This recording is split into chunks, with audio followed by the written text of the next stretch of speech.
Well, first of all, congratulations on the movie. I think it was the perfect cast for this one. Thank you. Can you tell us something more how everybody got attached to this project? Well, it was an original idea from Billy.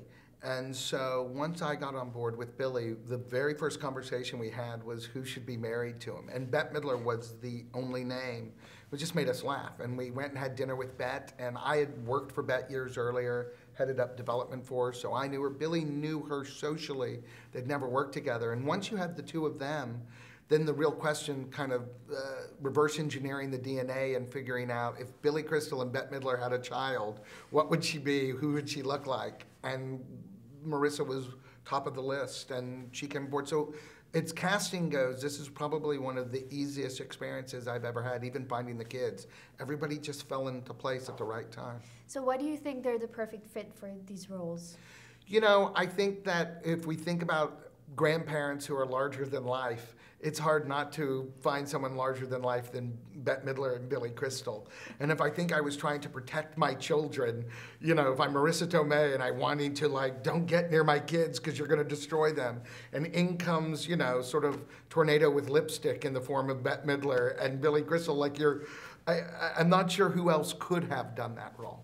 Yeah, well, when I first watched the movie, like the first thing that came up in my mind, like I like the idea that those grandparents are not cliche at all, because, you know, Bette is the one who wears like those flashy Nikes, and Billy's character, he's like the one like, oh, just call me Artie. And that was important to us because we didn't want it to feel like they were the traditional old stodgy grandparents coming in. That's not who they were.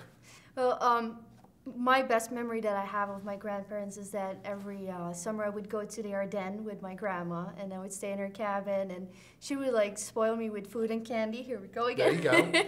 And like by the end of the trip, I would gain like 3 pounds. Yes. Or maybe 5. Yes, yes, yes. What was your best memory you had of your grandparents? I actually went to your cabin, and your grandparents actually fed me food, which was unusual. And I did get very fat, and I don't know who in Belgium I'm supposed to speak to about it, but I put on a lot of weight. My grandmother lived in a small town in Wisconsin, in Stevens Point, Wisconsin, and the greatest thing was in Texas, we used to go up to Wisconsin, but we'd go at wintertime, and in wintertime in Wisconsin, it's just blanketed in snow. So being able to get there and have so much fun as a kid in snow was so amazing. And then all we would do is hear about all the people who grew up in snow complaining that, like, oh, I gotta shovel the snow. Like, you come up and visit, and you're like, snowman, and yay. And then we'd go back to Texas where we had no snow. And what's next for you? You know what? As soon as we get this one launched, I'll start reading scripts and making the next decision. This has been we were filming this movie this time last year, and I just wrapped the movie literally like 3 weeks ago. So it's been a journey, and now I'm here, and so this is always the fun part of getting ready to launch, and then I can start looking at what's next. Well, great. It was nice meeting you. Nice meeting you. Very nice meeting you. Thank you.